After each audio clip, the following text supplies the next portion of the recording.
Hello again, guys. This is our first video on a very important unit on work and energy. Today, the first thing we're going to do is really just going to focus on the work term. Scientists will tell you that they're definitely related, and they are, but if we don't clearly define one before the other, they tend to get convoluted and mixed up or confused. So the question that sometimes we might start with is, what is energy? It's kind of a nebulous term. There's a lot of ideas out there, some spiritual, some physics-based, some that have nothing to do with science. But a scientist would tell you it's the ability to do work. And it's true, but that answer is a little bit lacking, because the next thing you might ask is, what's work? So that's what we're going to focus on today. So what does it mean to do work to a physicist? So what does work mean to a physicist? Of course, we use it really specifically. The answer is we talk about work done by a force on an object, and that's really what we're going to focus on in the next few minutes with this video. So let's take a look at this picture of this woman pushing what could be a heavy object. I assume it's a woman. It's supposed to be an unfortunately shaped man, but let's just take a look at what's happening in this case. She is exerting a force. She's without a doubt pushing the object. And she's pushing the object in this direction. So that would be the force that she's exerting. We expect it to move in this direction. So that's the displacement vector. So in fact, if she does this work, if she moves it, pushes it, and it displaces in the same direction, we could rightly say then that this force does work. Okay. So you could also think about it also maybe as a workout, right? Sometimes you may have seen football teams pushing a sled. You are using energy, of course, to push that sled or this heavy object in that direction. It doesn't happen for free. So there's a couple things then that would affect the amount of work that this woman would do. If she had to push a really long distance, say like this far, versus maybe this far, the longer she has to push, the more work she does on the object. If she actually has to push with a greater amount of force, so I'm going to try to imagine that she's going to push it over a rough surface down here. So what that means is if she wants to keep it moving, she's going to have to push it with an even greater force. That's also going to require more work from her to push the same distance if it takes more force. It's like more resistance, if we think about it in terms of a workout. So that makes the expression or the way to calculate work pretty simple. Work will be a real simple definition. It's going to be force, which is a vector, times a displacement, which is also a vector. The units for work then would be a Newton times a meter, and we could say it's a Newton meter, but we have a special word for that in physics.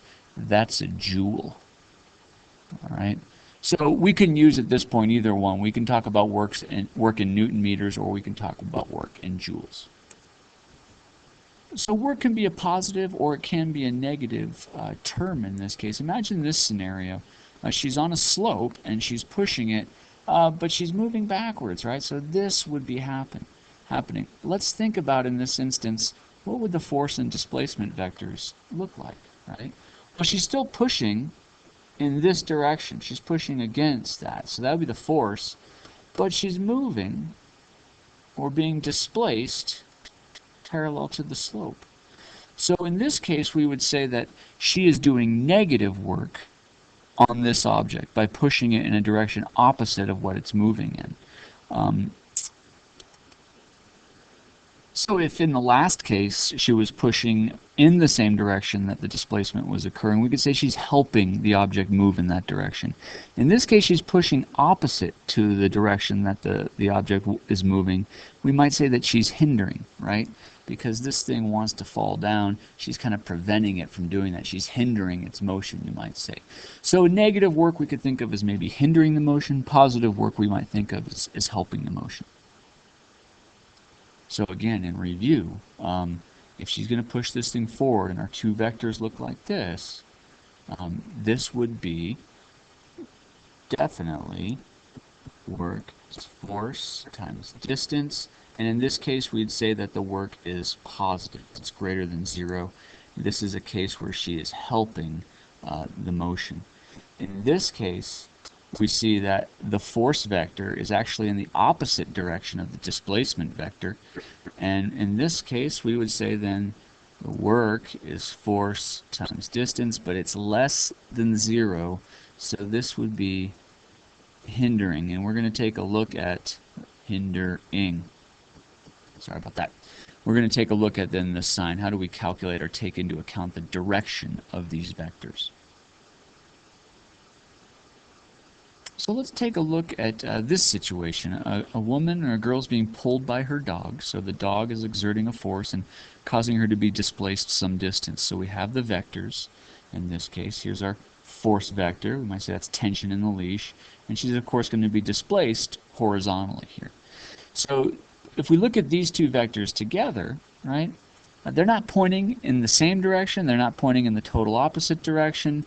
They're pointing at an angle to one another. So we're going to be able to figure out then what that angle has to do with helping or hindering work. So I'm going to get rid of the picture here for a moment.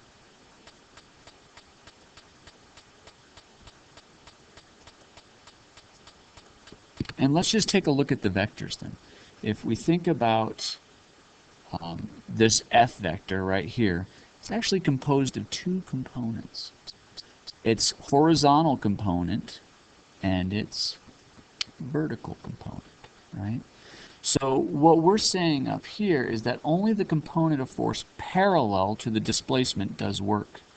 So that means that this, the y component, it's perpendicular. It does no work. And if you think about helping or hindering, it does no good for the dog to pull perpendicular to the displacement vector, right? That doesn't help or hinder.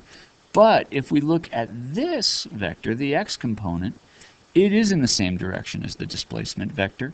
So it does help us work in that case.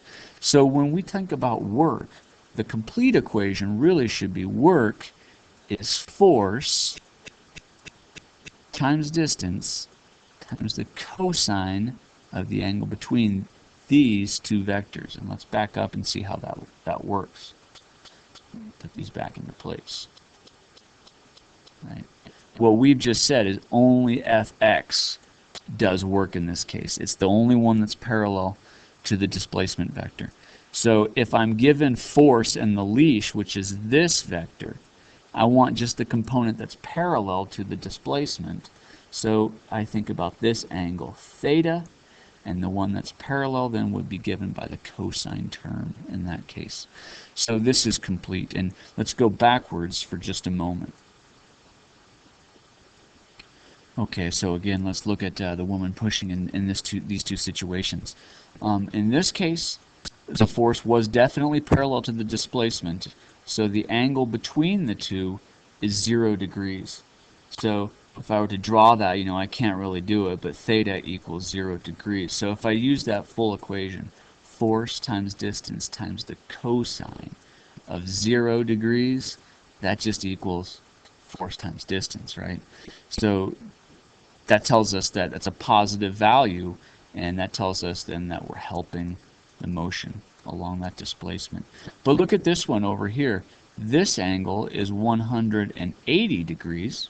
So if I find the component that's parallel, it will look like this. Force times distance times the cosine of 180 degrees, and that equals negative, right? The cosine of 180 is -1. That equals -d.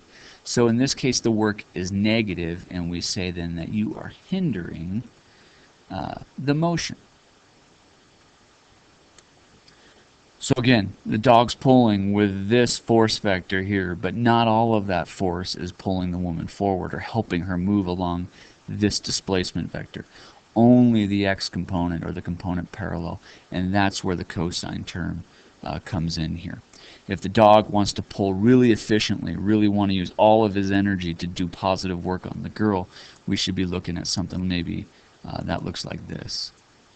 In this case, right, silly as it seems, the displacement vector is this way, and the force is that way. So all of that force does work, not just some component. So here's a real common trick question, right? You think about someone lifting a heavy weight, and we would think in the conventional sense, oh, that takes a lot of work to lift this weight and carry it a long distance. But it's kind of a trick question in terms of physics. How much work does a weightlifter do when he carries a huge weight an enormous distance? So we're not talking about the lifting, we're just talking about the carrying. So he's got it up there already, and he's going to somehow move it over this way. Let's think about what's involved in this. Well, he is exerting a force on the weight. That's without a doubt, right? It'd be the weight of the weight. That's the force vector.